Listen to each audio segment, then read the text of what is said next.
Today, I requested a USDA disaster declaration for Cameron, Hidalgo, and Willacy counties. That disaster declaration over citrus damages, losses estimated at more than $300 million right now. Yeah, and you got to go back to those big freezes in the 80s to get see those similar issues coming up like today. Several growers calling this season's crop a complete loss. Channel 5's Christian Von Preissing joins us live with what's next for Valley farmers. Oscar, this freeze has already frozen the citrus around the valley several times overnight. After it freezes in about a week or two, it'll start to fall off and begin to rot.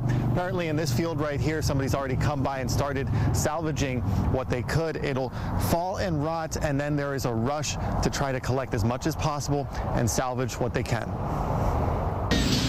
This week for the Valley citrus industry and the many people who work in it, there's a rush. Basically, we're up against the clock.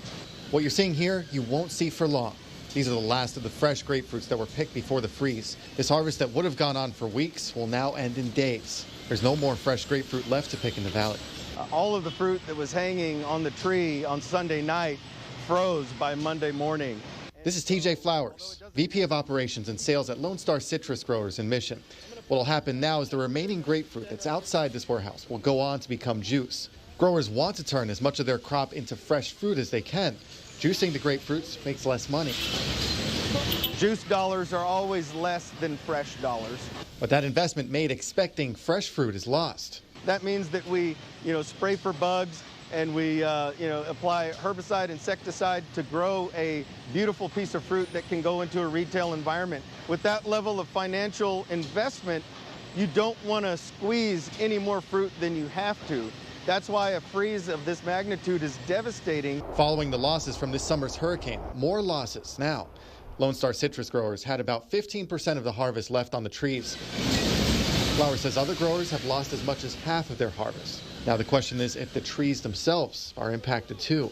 Within the next couple of weeks, when all the tree damage is fully realized, then we'll be able to make a determination as to how bad next year's crop is going to be affected. An industry that employs many and lost an estimated $300 million this week, working to make the most of what's left and worried that next year could bring more potential losses.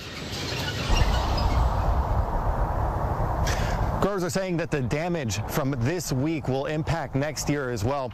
An estimated $78 million in damage in 1 week and $225 million projected for next year.